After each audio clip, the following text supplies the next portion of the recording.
नमस्कार दोस्तों, आप लोग का अपना YouTube चैनल रिजल्ट विद आकाश में स्वागत है। हम लोग बात कर रहे हैं प्रतिशत पर, जिसका यह 10वां भाग है। हम लोग इसमें प्रतिशत से संबंधी इंपॉर्टेंट MCQ क्वेश्चन के बारे में बात करते हैं, जो किसी न किसी एग्जाम में एक नहीं 2 या 3 बार पूछे गए हैं। हम लोग इन सब क्वेश्चनों को अपने दिमाग से ही डील करने की कोशिश करेंगे, क्योंकि सूत्र से करना एक अच्छी बात है। एग्जाम में सूत्र का याद भी न आना, ये भी एक अच्छी बात है। इसीलिए आप लोग ध्यान रखिए कि ज़्यादा सवाल को अपने दिमाग से डील करने के लिए परिपक्व बनिए और अपने दिमाग को भी उसी योग्य बनाइए। आइए इसी के साथ हम पहले क्वेश्चन की बात करते हैं। दोस्तों, आप लोगों ने अगर मेरे साथ कॉपी पेन लेकर नहीं बैठे हैं तो आप लोग प्लीज़ कॉपी पेन लेकर साथ में बैठिए, ताकि मैं सवाल को पढ़ूंगा तो आप लोग लिख भी सकते हैं और साथ में बना भी सकते हैं। और मेरे जाएंगे आप लोग चैनल के अबाउट सेक्शन में, तो वहाँ पर मेरे टेलीग्राम का लिंक है, वहाँ से आप लोग जुड़िए, आप लोग को इसका PDF भी मिल जाएगा। ठीक है, आइए इसी के साथ हम बात करते हैं पहले क्वेश्चन का। देखिए पहला क्वेश्चन क्या लिखा है। लिखा है कि एक गांव की जनसंख्या का 5/9 भाग पुरुष है। यदि 30% पुरुष विवाहित हैं तो कुल जनसंख्या में अविवाहित महिलाओं का प्रतिशत कितना है। आप लोग आराम से नोट कर लेंगे कि एक गांव की जनसंख्या का 5/9 भाग पुरुष है। यदि 30% पुरुष विवाहित है तो कुल जनसंख्या में अविवाहित महिलाओं का प्रतिशत कितना है। दोस्तों, आप लोगों ने अभी तक अपना YouTube चैनल रिजल्ट विद आकाश को लाइक, सब्सक्राइब और शेयर नहीं किया है तो प्लीज़ एक बार कर दीजिए, और साथ ही साथ बेल आइकन का घंटे भी टन टन दबा दीजिए, ताकि हम लोग कोई भी वीडियो बनाएं तो उसका नोटिफिकेशन आप लोगों को भी जल्द से जल्द प्राप्त हो जाए। ठीक है, तो देखिए क्या कर रहा है। कह रहे गाँव की जनसंख्या का 5/9 भाग पुरुष है। देखिए 5/9 का मतलब क्या है कि 9 टोटल जनसंख्या है तो उसमें से 5 पुरुष है। तो इसको देखिए, ऐसे सवाल को करने के लिए क्या, टोटल अगर 9 है तो इसको मैं मान लेता हूँ कि ये 900 है, ये कितना है 500। देखिए कैलकुलेशन कितना इजीली हो जाएगा। 5/9 भाग पुरुष है, इसका मतलब पुरुष कितने हैं हम लोग का 500, तो महिलाएं कितनी हुई, तो आप कहेंगे 400। टोटल 900 है तो 400 महिलाएं हो गई। यदि 30% पुरुष क्या है विवाहित है, तो 500 पुरुष है और इसके 30% विवाहित है। इसका मतलब क्या है कि 150 पुरुष शादीशुदा है। कितने टोटल पुरुष कितने हैं हम लोग का, टोटल है 500। ठीक, और उसमें से 150 विवाहित है। ठीक, अब देखिए क्या कर रहा है, तो कुल जनसंख्या में अविवाहित महिलाओं का प्रतिशत पूछ रहा है। तो आप एक बात का यहाँ पर ध्यान रखिएगा, क्वेश्चन बहुत अच्छा है। देखिए महिलाएं हम लोग कितनी हैं, तो आप लोग कहेंगे कि महिलाएं हम लोग की 400 है। अब पुरुषों की कितने की शादी हुई है, तो 150 का। तो इस बात से क्या कंफर्म होता है कि 150 महिलाएं भी विवाहित हैं। हम लोग को किसका परसेंटेज पूछा है, तो अविवाहित महिलाओं को परसेंटेज पूछा है। यही सवाल में यहाँ पर ट्रिक छुपा है। तो चूंकि टोटल 400 महिलाएं हैं, 150 पुरुष विवाहित है, तो इसका बाद यह स्पष्ट है कि महिलाएं भी 150 विवाहित होगी। तो 400 में से अगर हम लोग 150 को निकाल देंगे तो कितना हम लोग को बचेंगे, 250 महिलाएं बचेंगी। वही क्या पूछ रहा है कि अविवाहित महिलाओं का प्रतिशत कुल जनसंख्या का। तो कुल हम लोग कितना है, तो कुल हम लोग का है 900, तो 250 और 900 1900 कितना हो जाएगा, खत्म हो जाएगा। हम लोग का 9 दूनी का 18 और 7 जोड़े तो कितना हो जाएगा 25 70, 9 7 63 और 7/9 मतलब 27 सही 7/9% महिलाएं अविवाहित है। 27 सही 7/9% और महिलाएं अविवाहित है। हम लोग ऑप्शन नंबर C सही हो जाएगा। देखिए ऐसे ही क्वेश्चन को डील किया जाता है। आइए फिर हम अगले क्वेश्चन की बात करते हैं। देखिए अगला क्वेश्चन क्या दिया है। देखिए अगला क्वेश्चन दिया, एक फल विक्रेता के पास एक निश्चित संख्या में आम है, जिनमें से 5% सड़े हुए हैं और शेष आमों 75% बेच देता है, और उसके पास 95 आम बच जाते हैं। तो आराम में उसके पास कितना आम थे। आराम से देखिए, कह रहा है एक फल विक्रेता के पास एक निश्चित संख्या में आम है, जिसमें से 5% सड़े हुए हैं और शेष आमों का 75% बेच दे रहा है। उसके बाद भी उसके पास कितने 95 आम बच रहे हैं। तो पूछ रहा है कि उसके पास कितने आम थे। तो देखिए क्या कर रहा है, मान लीजिए देखिए हम कितने, इसको आराम से मान लीजिए कि 1 आम है। ठीक, अगर 5% सड़े हैं तब उसके पास कितने बचे, तो आप कहेंगे कि 95% बचे। इसका मतलब 95/100। फिर आगे बात करते हैं, कह रहा है कि 75% बेच देता है। अब जो हम लोग का ये बचा है उसका क्या कर रहा है, 75% बेच दे रहा है। तो हम लोग पास अब कितना बचेगा, तो आप कहेंगे कि बचेगा 25%। यही हम लोग का कितना है, तो हम लोग का यही 95 आम है। अब देखिए ये कितना हो गया, तो 4 हो गया। ये देखिए अब इसको कटाएंगे तो 19 पचे 95 और 20 500, और 19 इसको कटाएंगे तो 19 पचे 95। तो हम लोग x बराबर क्या हो गया, 5 गुणे 20 ये और गुणे 4। x बराबर क्या हो गया 20 500, 100 में जब 4 से गुना करेंगे तो क्या होगा 4 से। इसके मतलब उसके पास कितने आम थे, तो उसके पास 400 आम। हम लोग ऑप्शन नंबर सी सही हो जाएगा, उसके पास 400 आम थे। ठीक है, आइए फिर हम अगले क्वेश्चन की बात करते हैं। देखिए अगला क्वेश्चन क्या दिया है, एक छात्र को किसी परीक्षा को पास करने के लिए 40% अंक प्राप्त करने हैं। कह रहा है कि अगर एक छात्र को कोई भी परीक्षा पास करना है तो उसके पास 40% अंक उसको चाहिए। ठीक है, और वह 5% अंक से फेल हो जाता है तो परीक्षा के अधिकतम अंक क्या है। कह रहा है एक छात्र को कोई भी परीक्षा पास करना है तो उसको 40% अंक चाहिए और वह 5 अंकों से फेल हो जा रहा है, उसे केवल 45 अंक प्राप्त होते हैं और वह 5 अंकों से फेल हो जाता है। ठीक, कह रहा है एक छात्र को किसी परीक्षा को पास करने के लिए 40% अंक प्राप्त करने होते हैं, लेकिन वह 45 अंक पाया है और 5 अंकों से फेल हो गया है। तो पूछ रहा है कि क्या पूछ रहा है, परीक्षा का अधिकतम पूर्णांक। आराम से आप इस सवाल को बना लेंगे। देखिए कैसे, देखिए वो कितना 40% अंक पाया है और कितने अंक से फेल हुआ है, 5 अंकों से। 5 मतलब कि 5 अंकों से फेल हुआ है और 45 अंक प्राप्त करता है, मतलब कि 45 अंक प्राप्त करता है। ठीक, अब देखिए कह रहा है कि पास होने के लिए 40% अंक प्राप्त करने हैं, उसे केवल 45 अंक प्राप्त होता है और 5 अंकों से फेल होता है। अगर 45 अंक पाया है, 5 अंकों से फेल हुआ तो 5 इसको हम दे देंगे तो कितना हो जाएगा 50 अंक, तो ये पास हो जाएगा ना। तो हम लोग का पास होने के लिए कितना परसेंट चाहिए, तो आप लोग कहेंगे कि पास होने के लिए 40%। इसका मतलब 40% का मान कितना है 50 अंक। अब देखिए इसको हम लोग क्या बनाना है 100, टोटल 100% का होता है। इसको क्या बनाना है तो हम लोग 100, इसमें 250 से गुणा कर देंगे तो ये हम लोग का 100 हो गया। अब 50 में 250 से गुणा करेंगे तो कितना 125। इसका मतलब कि अधिकतम अंक उसके कितने हैं तो 125। हम लोग का ऑप्शन नंबर 20 सही हो जाए, कितना 125। आगे देखते हैं हम लोग। देखिए अगला क्वेश्चन क्या है, आगे देखिए अगला क्वेश्चन देखिए क्या दिया है। कह रहा है क्या, क्रिकेट बैट की कीमत आधी घटा दी गई, ठीक, तथा परिणामी कीमत को दोबारा 10% घटा दिया गया, तो अंतिम कीमत प्रारंभिक कीमत की कितने प्रतिशत होगी। देखिए आराम से क्या कर रहा है, क्रिकेट बैट की कीमत आधी घटा दी गई तथा परिणामी कीमत को दोबारा 10% घटा दिया गया, तो अंतिम कीमत प्रारंभिक कीमत के कितने प्रतिशत होगा। देखिए क्रिकेट का मान लीजिए कि बैट का जो कीमत था पहले 100 रुपया था, कितना घटा है तो आधा घटा है, तो अब कितना बचा 50 रुपया बचा। फिर क्या कर रहा है, जो परिणामी हम लोग को मिला है वो भी 10% घटा है, तब ये 10% घटा, इसका मतलब कितना बचा तो 90 बचा। तब हम लोग ये कितना बच गया 45, 9 बचे 45। देखिए पहले कैसे, आराम से देखते हैं हम लोग का ये 100 था, यहाँ पर आधा घट के 50 हुआ, और फिर 10% घटा तो कितना हो गया 45। तो देखिए क्या पूछ रहा है तो अंतिम कीमत प्रारंभिक कीमत के कितने प्रतिशत होगी। अंतिम कीमत हम लोग कितना है 45, प्रारंभिक कीमत कितना है हम लोग का 100 की कितना परसेंट है, ये ऐसे ही 45 हो गया। तो हम लोग का ऑप्शन नंबर सी सही हो जाएगा 45%। इसको करने की जरूरत भी नहीं थी, जब यहाँ पर 100 है यहाँ पर 45, तो ऐसे ही 45% है। लेकिन मान लीजिए कि कुछ ऐसे भी स्टूडेंट होंगे जो इनके लिए ये भी सही रहेगा। हमेशा अपने लाभ की बात नहीं सोचा जाता है, सबको ध्यान में रख कर ही कोई भी काम किया जाना चाहिए, तो वो काम बहुत सटीक होता है।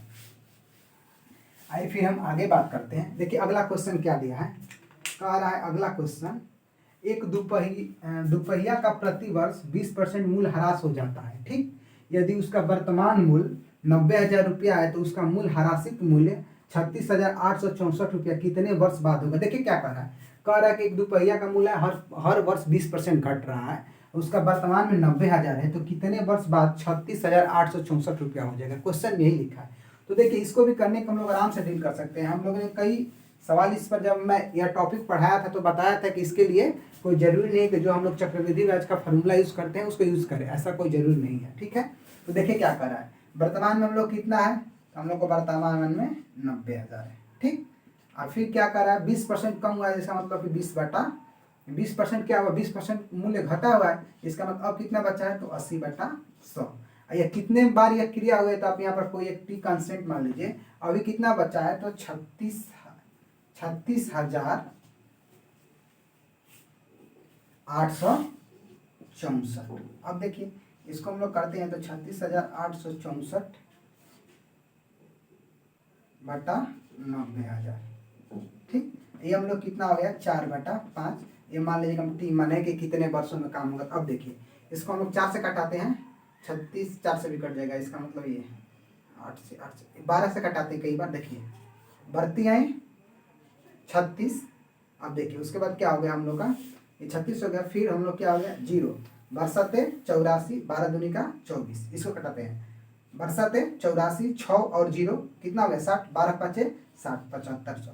हम लोग कितना हो गया, तो हम लोग को हो गया 3072 बटा 7500। ठीक, अब देखते हैं कि किससे कटेगा, इसको हम लोग फिर कटाते हैं। हम लोग को यहाँ पर क्या है, तो 4/5 के पावर टी।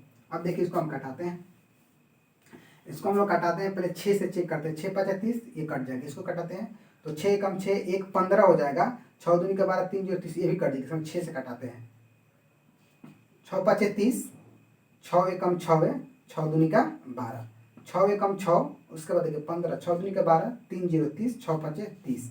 हम लोग कितना हो गया 512 बटा 1250। इसको 2 से कटाते हैं, ये कितना हो जाएगा 256, इसको कटाएंगे तो 625। अब हम लोग कितना बन गया है, देखिए 256 बटा 625 इजकल टू 4/5 टी। अब देखिए इसको हम लोग करेंगे तो 4 का कितने बार, देखिए यहाँ मिटा देते हैं, तो 4/5 के पावर 4 इजकल टू 4/5 के पावर टी। कैसे, देखिए 4 का 4 बार गुणा करेंगे तो 256 हो जाएगा, 5 का 4 बार करेंगे तो 625 हो जाएगा। तो हम लोग को टी इजकल टू कितना हो गया 4 वर्ष। इसका मतलब 4 वर्षों में यह क्रिया होगी कि जब वो 90,000 रहेगा, घटते घटते 36,864 रुपया बन जाएगा। ठीक है, तो हम लोग ऑप्शन नंबर डी सही हो जाएगा। आइए फिर हम अगले क्वेश्चन की बात करते हैं। देखिए अगला क्वेश्चन क्या दिया है, रमन अपनी आय का 80% व्यय कर देता है। यदि उसके आय में 25% की वृद्धि होती है तथा उसके व्यय में 10% की वृद्धि होती है, तो उसकी बचत में कितने प्रतिशत की वृद्धि होगी। देखिए इसको बिल्कुल हम लोग आराम से कहेंगे, जो कहा है वही, जो सवाल में लिखा है उसी को हम लोग वैसे ही पढ़ेंगे, वैसे ही लिखेंगे और वैसे ही आंसर पाएंगे। इसके पहले दोस्तों, आप लोगों ने अभी तक अपना यूट्यूब चैनल रिजल्ट विद आकाश को लाइक सब्सक्राइब और शेयर नहीं किया तो प्लीज़ एक बार कर दीजिए। यह चैनल आप ही लोग का है, तो इसको आगे बढ़ाने का काम भी आप ही लोग का है। ठीक है, हंसिए मुस्कुराइए और नई मुस्कुराहट के साथ इसको शेयर करिए। आइए बात करते हैं। देखिए क्या कर, रमन अपनी आय का 80% व्यय करता है।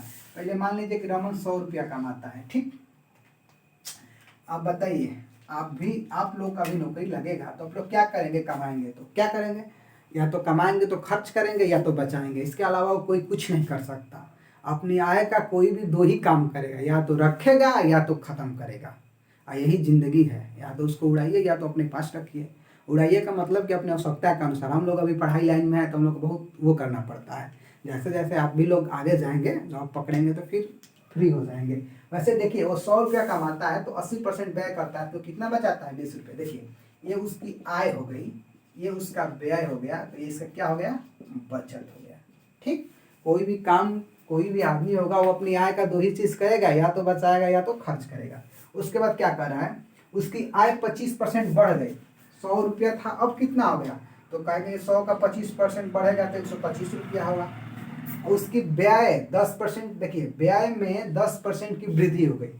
80 रुपया है, 80 का 10% बढ़ेगा तो कितना हो जाएगा, तो आप कहेंगे देखिए 80 है, 80 का अगर हम 10% तो रेट कितना बढ़ा देते हैं 110, मतलब कि ये 88 रुपया हो गया। ठीक, तो कह रहे हैं कि बचत में क्या प्रभाव पड़ेगा। देखिए 125 रुपया आय है, 88 रुपया व्यय कर दिया तो कितना बचाया, तो आप लोग कहेंगे 88 और 12 100 हो गया, 25, यहाँ पर 25 तो कितना हो गया 37 रुपया। उसकी बचत कितना है अब 37 रुपया, पहले कितना बचाता था 20 रुपया।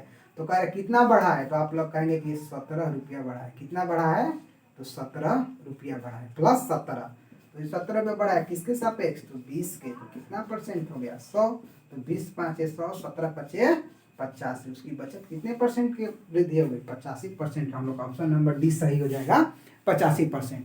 ठीक है दोस्तों, आइए फिर हम आगे बात, देखिए आराम से, आय व्यय खर्च 100 माने तो 80, 20, फिर 125, 88, तो हम लोग को बच गया 37 रुपया। ठीक है, आइए फिर हम आगे बात करते हैं। अगले क्वेश्चन की कह रहा है, दो मजदूर ए और बी को प्रतिदिन 750 रुपये की कुल राशि का भुगतान किया जाता है। ठीक, अगर ए और बी को दी जाने वाली राशि से 150% का भुगतान किया जाता है तो बी को कितनी भुगतान रुपये में किया गया। ठीक, देखिए मान लीजिए कि बी है और ए है, दोनों को मिला है, कितना मिला तो आप कहेंगे 750 रुपया। ठीक, तो मान लीजिए कि इसको अगर 100 रुपया मिला होगा तो इसको कितना मिला होगा, तो आप कहेंगे यही ना 785 में से 1 मिला होगा। देखिए क्या कर रहा है, अगर ए और बी को दी जाने वाली राशि से 150% का भुगतान किया जाता है। अगर ए को बी को दी जाने वाली राशि का 150% भुगतान किया जाता है तो ए को देखिए क्या मिलेगा। अब देखिए ये कितना है हम लोग का x, इसका 150/100 ये किसको मिलेगा, तो यही हम लोग को मिलेगा इसके बराबर। ठीक है, देख लीजिए कह रहा है कि दो मजदूर ए तथा बी को प्रतिदिन 750 रुपये की कुल राशि मिलती है। ठीक, अगर भुगतान किया जाता है, अगर ए को बी को दी जाने वाली राशि से 150% का भुगतान किया जाता है तो बी को कितना भुगतान किया जाएगा। ठीक है, तो देखिए कितना हो जाएगा हम लोग का, देखिए अभी कितना हो जाएगा, ये कट जाएगा, ये हम लोग 3 हो जाएगा, ये 2 हो जाएगा। ठीक, तो देखिए इधर जाएगा तो कितना आ गया 3x इस 1500 माइनस 2x। ठीक, अब देखिए ये कितना हो गया, इधर आएगा क्या हो जाएगा 5x बराबर 1500, तो x बराबर कितना हो गया 300। इसका मतलब क्या है कि b को कितना दिया जा रहा है, तो b को हम लोग को दिया जाएगा 300 रुपया। ठीक, आराम समझिए, अगर b को x मिला है तो a को कितना मिला है इतना। उसके बाद क्या कह रहा है कि अगर a को b को दी जाने वाली राशि तो a का ये है और इसको कितना मिला था x का 150/100। ठीक है, तो हम लोग को आ गया कितना, हम लोग हो जाएगा 300 रुपया। ऑप्शन नंबर डी सही हो जाएगा। आइए फिर हम अगले क्वेश्चन की बात करते हैं। देखिए अगला क्वेश्चन क्या दिया है, यदि सेब का मूल्य 80 रुपया प्रति किलोग्राम से 100 रुपया प्रति किलोग्राम हो जाता है तो आदमी को सेब की खपत में कितने प्रतिशत की कमी कर देनी चाहिए ताकि उसका खर्च समान रहे। आराम से देखिए, यदि सेब का मूल्य 80 रुपये पहले था, अब 100 रुपया हो गया, महंगाई का जमाना है, सेब महंगा हो गया, तो कह रहा है कि वो कितने कम केजी सेब ले कि उसका पैसा उतना ही लगे। हम लोग को सीधा सीधा ये समझना है कि मान लीजिए आप लोग बाजार जाते हैं तो आज 80 रुपये लेकर आए, तो आज मान लीजिए आपने 5 किलो लाया, फिर कल गए तो 100 रुपया हो गया, तो अब पैसा उतना ही लगे तो कितना किलो खरीद के लेंगे, बस वही बात है। देखिए कैसे हम लोग करते हैं, देखिए आज गए आप तो 80 रुपये था, तो मान लीजिए आप 5 किलो खरीदे तो कितने रुपये का लाए हैं, तो 40, मान लीजिए 8 5 40, 400 रुपये का सेब लाए। फिर मैं कल भी आपको बोला कि आपको 400 रुपया दिया, आज सेब हो गया कितने रुपये 100 रुपये। अच्छा रुपया कितना है 400, तब कितना लाएंगे 4 किलो, तो कितने की कमी हुई, तो 1 का, कितने का कमी हुआ 1 का, किसके सापेक्ष, तो कल के सापेक्ष। ये हम लोग हो गया कितना, ये हम लोग हो गया 100, तो 20/500 कितने परसेंट की कमी, तो 20% की कमी। हम लोग का ऑप्शन नंबर सी सही हो जाएगा। आराम से देखिए, सेब का मूल्य पहले आज 80 रुपया है, तो हम लोग 5 किलो लाते हैं कितने का, तो 400 रुपये का। ठीक, कल 100 रुपया हो गया, हम लोग को पैसा मिला है 400 रुपया, तो हम कितने किलो लाएंगे, तो 4 किलो, तो कितना किलो कम लाए, तो 1 किलो। कल कितना था, कल के सापेक्ष कल 5 था, तो 20/5 100। अब हम लोग का परसेंटेज में कितना किलो कम आया है, तो आप कहेंगे कि 20% कम आया है। ठीक है, तो हम लोग ऑप्शन नंबर सी सही हो जाएगा 20%। आइए एक और बेहतर क्वेश्चन की बात करते हैं। देखिए मिटाते मिटाते इसका ऑप्शन भी मिट रहा है, चलिए जो भी होगा वो तो सामने आएगा। कह रहे दो संख्याएं तीसरी संख्या से क्रमशः 50%, 75% कम है। दो संख्याएं, पहले 1 2 3, किससे कम है, तो तीसरी संख्या से, यहाँ से पकड़ लेते, इसको हम मान लिए 100, क्रमशः क्या कम है 50%, तो ये 100 का 50% कम होगा तो ये का 50 हो जाएगा। ये कितना है 75% कम है, तो अब कितना बचा, तो ये बची है 25। आराम से ध्यान दीजिए, ये 50% कम है तो ये बचा कितना 50, या 75% कम है तो अब कितना बचा 25। तो क्या पूछ रहा है, तो दूसरी संख्या में कितने की वृद्धि की जाए कि पहली संख्या प्राप्त हो जाए। अब देखिए दूसरी संख्या में कह रहा है ये कितना अधिक है 25, ठीक, ये भी कितना है 25, इसका मतलब क्या 100% की आप वृद्धि करेंगे तो हम लोग को मिल जाएगा।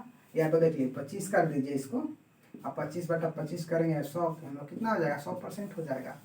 ठीक है, आराम से देखिए, इसको आराम से समझ सकते हैं। यहाँ पर 25, यहाँ पर कितना अधिक है 25, तो 25/25 इसका मतलब कितने परसेंट की वृद्धि करना पड़ेगा, तो आप लोग भी बोलेंगे कि 100% का वृद्धि करना पड़ेगा। तो हम लोग ऑप्शन नंबर ए सही हो जाएगा। ठीक है दोस्तों, आप लोगों को मेरे द्वारा बताया गया यह सेशन समझ में आया है तो प्लीज़ अपने दिल से इस चैनल को लाइक करिए, सब्सक्राइब करिए और अपने दोस्तों के बीच शेयर करिए। हम लोग मिलेंगे एक और बेहतर क्लास के साथ, तब तक के लिए जय हिंद।